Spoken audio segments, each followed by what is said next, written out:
Internet. I'm Hugo.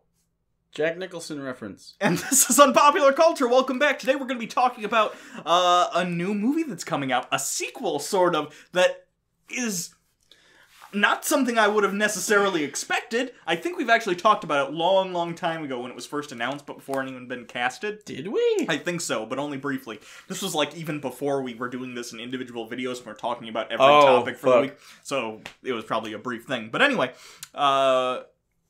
currently going to be going into production soon is going to be a sequel to The Shining, or at the very least an adaptation of the novel that is a sequel to The Shining, by Stephen King, called Dr. Sleep, which is the story of Danny Torrance after he has grown up and become an adult in some other event that happens in his life, which I'll talk about a little bit later. But what excites me... Is it at least related? Yes. Okay. What excites me the most about it is it's being directed by the same director that did Gerald's Game, the Netflix film. Oh, that's supposed to be good. I didn't watch that. Which is based on another of Stephen King's works, and that was excellent. I'd highly recommend it, especially because it's on Netflix, and if you already have it, you have nothing to lose, except maybe an hour and a half or so. Very good movie. So I'm really excited to see what he does with this. Time from your life. You know what I mean. But the premise is essentially, he's grown up after dealing with all that stuff.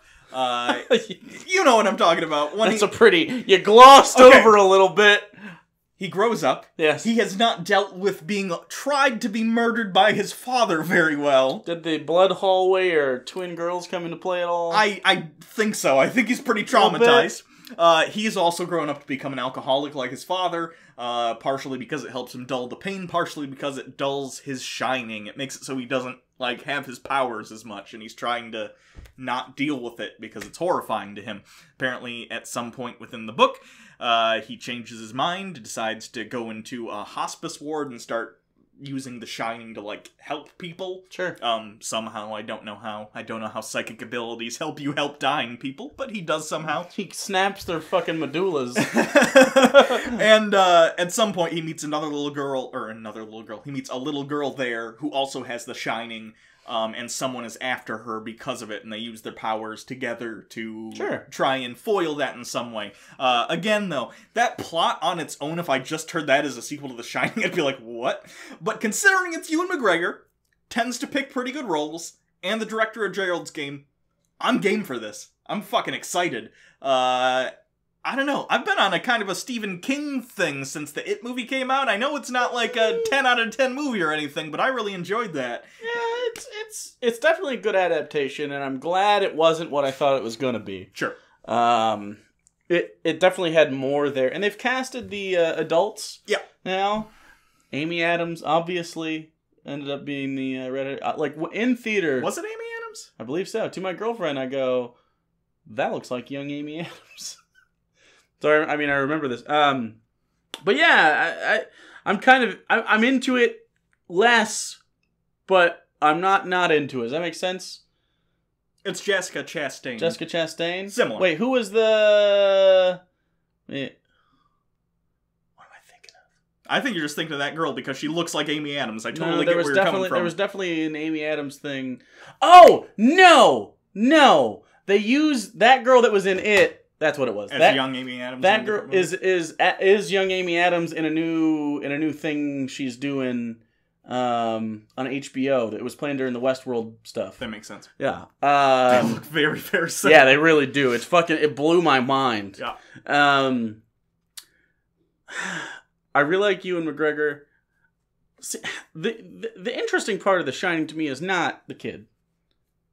It's Jack. They're also doing, the same studio is also producing a prequel to The Shining called The Overlook Hotel that's going to be more about the hotel in general. Which is actually kind of interesting. They're essentially taking the two things that are interesting about The Shining, divvying them up, splitting it in half into two different, sequel movies. One about the Overlook and one about Danny and his psychic powers, which is kind of interesting. See, but I don't think he's the interesting part. I think it's Jack's descent into madness the whole time. I keep saying Jack. I forget his name, but Jack Nicholson's character. Jack Torrance is his name in the Jack movie, too. Yeah, okay. I thought I was mistaken, but no. So I think that's the interesting part. So I'm interested to see when there's not that threat, constantly looming, because that's kind of that's where the tension comes from. Is like, They're is alone in Jack the near? Yeah. That's bad.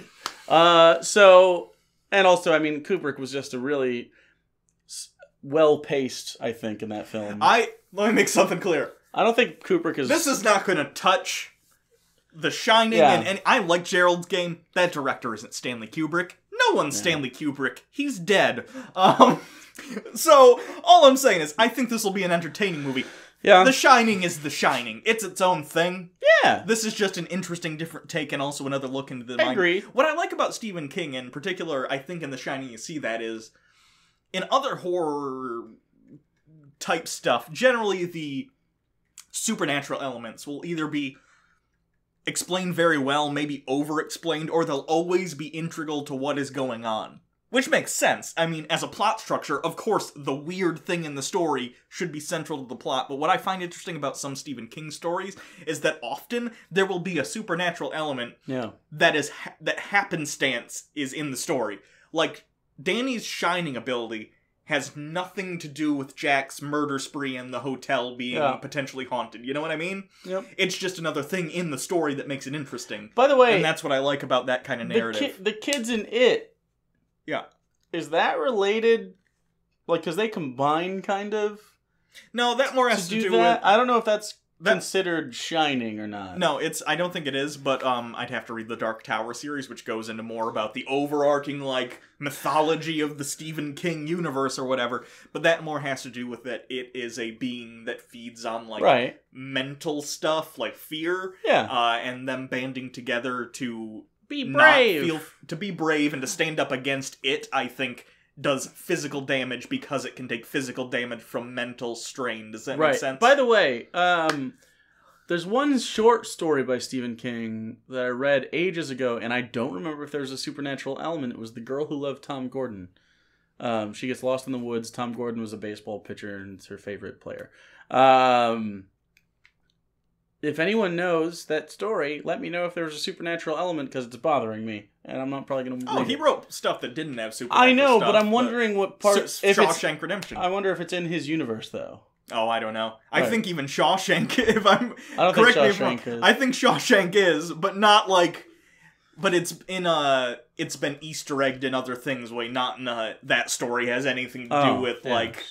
You know what I mean? But in the Dark Tower, I think it has been referenced. I will say, for someone who's had to write as many books as Stephen King has written, and is not R.L. Stine, quality pops up. He's a good writer if he's got time. The amount of drugs that man... I mean, I'd really love to know, like, on average, per book, especially during, like, the 80s, 90s. You'd probably be a really good Dungeons & Dragons DM. How much. At this point, I think you could probably measure in pounds the cocaine. How much cocaine per book? It itself, have you seen how big it is as a book? It is a dense and girthy tome. And it's not something I think I'm the amount of drugs he had to be on during that. That's the one with the child. See, he's done so much that I think you need to take Adderall to get through it. Yeah. Yeah. You're talking about the rape scene? It's not really a rape scene. No, it's just a train scene. The scene where the kids run a train on Beverly. Yeah, every time you bring that up when we talk about it, you can't not. And frankly, I don't blame you. Because it's the one, not the one interesting thing about that book. It's like, imagine if in the middle of... It's the one thing about it you go, wait, Steven. Yeah, it's such a bizarre thing to throw in a book that has nothing to do with that otherwise, really. I understand it has to do with childhood innocence, and even he's justified it to an extent to the point of like, oh, it was them, they were losing their childhood innocence, and that had to do with how they defeated it the first time. And it's like, alright, coked up 80s Steven, whatever you say. Yeah. So... I'm interested to see what the threat is. I don't know. I can tell you what it is. Well, sure, but I mean, like, what, like, in an adaptation from the book. In the book, what happens is, it's a group of other adult people who also have the Shining, like Danny, and they have discovered that they can, improve their own Shining abilities if they are present when a child who has the Shining is killed. So they're killing kids. In a painful way, yes. So they're going to try to kill that kid. Yes. Right.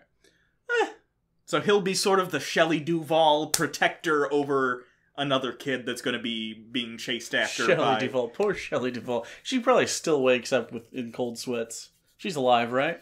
I don't know. I feel like Shelley Duvall's cold all the time. She just looks like a little dog that's like, yeah, that you shaved. You shouldn't have shaved the undercoat off of. Like, I was in Popeye. Shelley Duvall, you're a treasure. Anyway. So I think that's it. We should do a whole show based on Shelley Duvall's career. Yeah, I know. That barely supports Shelley Duvall, much less offshoots such as ourselves. I don't know if Hangers On can. Yeah, we got this. We got this. So that's it. Shelley Duvall Power Hour. I'm sure we'll be talking about many Stephen King adaptations over the next couple of years, because after it came out and it made all the fucking money, every studio with any sort of Stephen King and Stephen IP. King has never said no to a movie studio. Why would he? If I'm Stephen King, I'd be like, oh, you made another movie out of my thing and it's popular again? Great. Yeah. Because he's not I know he's not anymore. He gave up. There's no way. The drugs. There's no way he can keep that up. No. Maybe some matter. He'd have no middle of the nose anymore. It all would have been just dissolved. What if he's got like a dental dam, but for your nose, so you can do more coke? Anyway, so until next time, I'm Hugo. Coke. I'm glad you're better, Stephen King. Better. Maybe, like, I haven't read Dark Tower. Maybe I've heard it's good. I've heard it's really good. You gotta read the whole series, though. Ugh. I would need Stephen King levels of drugs for that. Yeah, I'm good. Books are long.